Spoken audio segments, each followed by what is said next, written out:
조국은 결코 나부터 한식의 보금자리가 아니라 오히려 거양단으로 조성된 민족의 분열을 봉합해야 할 커다란 과제가 기다리고 있습니다.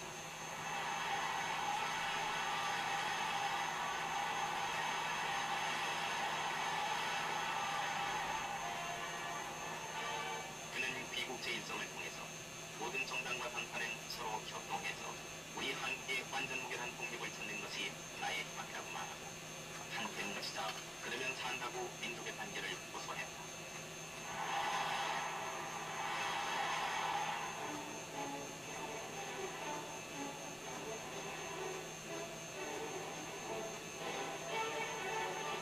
그러나 소련은 국내 좌익 분자와 결탁하고 한국의 적색 노예화를 꿈꾸는 소위 한국의 신탁 정치안을 내놓았다.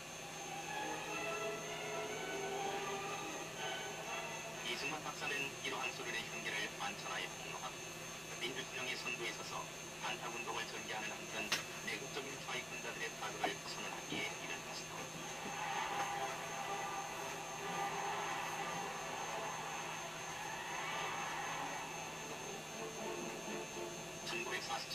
1945년 12월 미 영소 등 3개국 외무부 장관이 모스크바에서 2차 대전 후 정념지 문제에 대해서 논의했다. 이때 한반도 문제가 논의되었는데 3개국 외무부 장관들은 한국인들은 30여 년간 일본에 의해서 통치되어 왔기 때문에 스스로 나라를 다스려 나갈 능력이 없는 민족이라면서 미 영소 3국 외무부 장관들은 한반도의 자주적인 미, 영국, 중국, 소련 등 4개국이 5년간 신탁 통치를 한 후 스스로 나라를 다스릴 능력이 키워준 후 한반도에 독립정부를 세워주자는 결정이 내려진다. 일제 식민지 지배하에서 벗어났던 한국 국민들은 즉각 반발했다. 35년간의 일제 통치를 받은 것만 해도 서러운데 또다시 미, 영소, 중 4개국의 지배를 받겠다는 것은 도저히 받아들일 수 없는 것이었다. 특히 미국에서 귀국한 이승만과 김구 등 임시정부 출신들이 크게 반발한다. 신탁 통치 반대 국민 총동원위원회를 만들어서 1945년 12월 31일 신탁 통치 반대 결의문을 발표한다.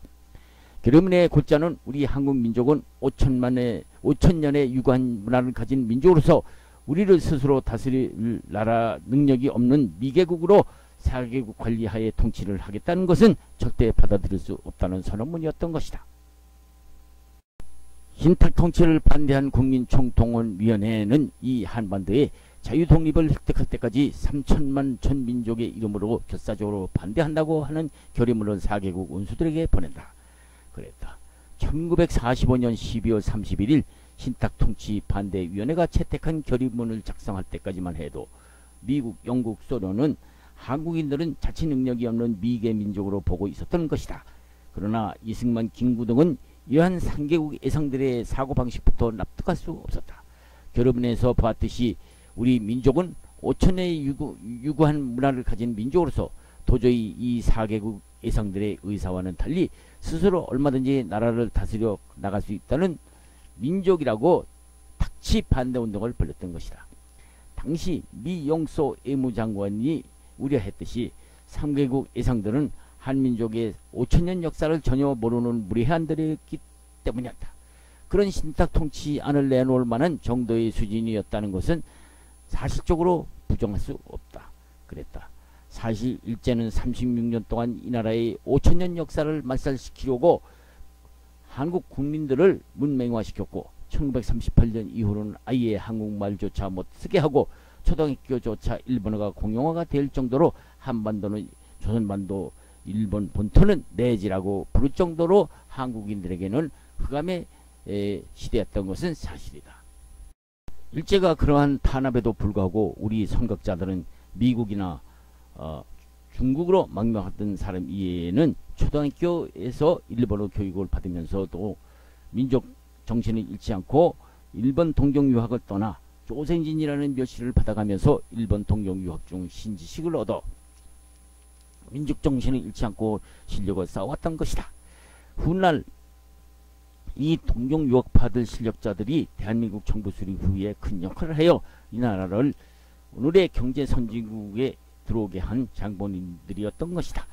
해방 직후 동경 유학생들에게 민족 반역자라고 몰아붙이지 못하고 반민족 행위자 명단에서 제외된 것도 사실은 이들은 일본식 식민 통치 하에서 단순히 일본이 좋아서 동경 유학을 떠났던 학생들이 아니었기 때문이었다. 1917년부터 1923년 사이에 태어난 고등교육을 받은 엘리트들인 일본 학병으로 끌려갔다가 탈출 후 광복군으로 입대한 인물들은 비록 일본군의 학병으로 징집당하기 직전의 동경 학생들 중에도 있었다. 미중소 예상들의 우려와는 달리 얼마든지 이 나라를 이끌어 나갈 인물들이 그 중에는 얼마든지 있었던 것이다. 미국, 영국, 소련 3국의 신탁 통치 소리가 나올 정도로 나라가 만들기라는 긴급한 과제는 1945년 신탁 통치를 반대하고 대한민국이라는 나라를 건국한 대통령 이승만을 위시하여 건국 지도자들에게는 정치, 경제, 사회를 이끌어 나가야 할 과제가 보통 문제가 아니었던 것이다. 이 시점에서 그동안 식민지 하에서도 공부를 하여온 새로운 세대가 주목받게 되는 것은 당연하였으니 좌우익을 막론하고 어느 쪽이든 준비된 젊은이들이 필요했던 것은 사실이었다. 이것이 이른바 동경 유학생들의 이른바 학병 세대였던 것이다. 2차 세계대전에서 학병으로 끌려갔던 아직 징집 나이가 못해서 학교에만 열중하고 있다가 해방되어 한국에 왔던 간에 이들 젊은이들에게 칠포를 몰아 건국인재로 쓰지 않고 있다면 신생 대한민국으로서는 이만저만한 손해가 아니었던 것이다. 일본 제국시대의 최고의 고등교육을 받은 더구나 친일을 요구받기에는 너무나 젊은 이들은 외면할 수 없었던 것이다. 8.15 이후 건국할 나라를 위해서 무엇인가를 해야 할 이 젊은이들에게 대통령 이승만은 정부 각처의 좌익들의 억지 반발에도 불구하고 쓸 수밖에 없었다. 이 학병 세대의 젊은이들은 해방 한국에서 무엇인가 국가사업에 바치는 가장 바른 봉사와 노력을 불행했던 조국을 위해서 젊은이로서 새롭게 태어난 조국의 순수한 애국심으로서 이바지하려 했던 것이다. 당신 누구나 건국사업에 사명을 바쳐야 하겠다는 것은 공통된 젊은이들의 인식이었으나 최고의 고등교육을 받은 사람들인 이들은 일제하에 대다수가 소학교조차 다니지 못하던 현실에서 대학 교육까지 받은 청년들이라면 미소 등이 우려했던 만큼 절망적이 아니었다는 것이었다. 대통령 이승만은 과감히 이른바 이들 일제 학병 세대들을 받아들였다. 오늘날 이 나라 발전의 기록이 기틀이 되었다고 해도 과언이 아닐 1917년생부터 1923년생이었다. 1944년 이들 고등교육을 받았던 소위 조선인 고등교육 이수자들은 7,200명 정도로 추산되고 있다고 나와있다. 이들은 해방 당시 젊은 최고의 재원들이었음에는 틀림없었다. 이들 중에는 해공 신익희, 유성 조병호, 고대 총장 김준엽, 돌베개 작가 창준하, 작가 이광수, 최남선, 재계에서는 이명철 삼성 회장, 신격호 롯데 회장 등이 이 나라 건국과 건설의 주체가 되었기 때문에 이 나라가 이만큼 성장했다고 해도 과언이 아니다.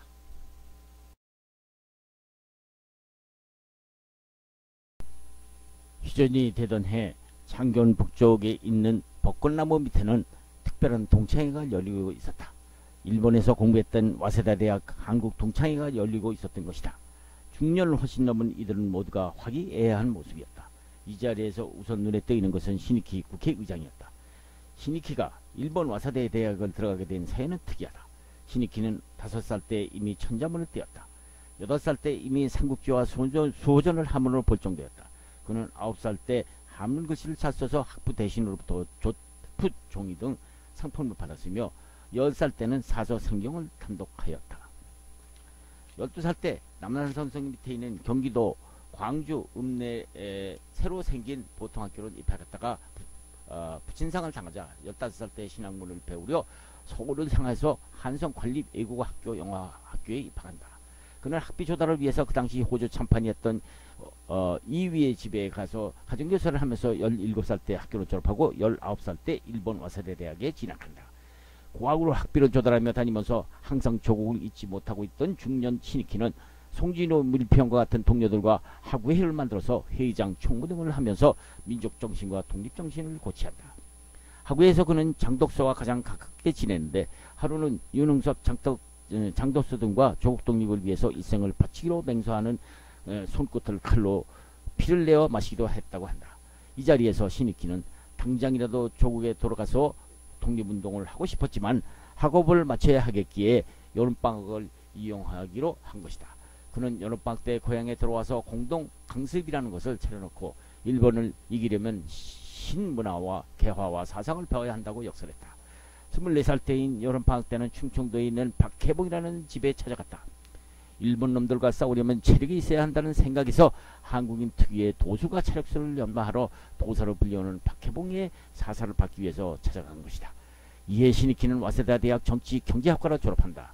그는 즉시 귀국하여 중동학교에서 교판을 잡고 있다가 보성법학교를 학교의 요청으로 헌법, 국제공법 제정학을 담당했다.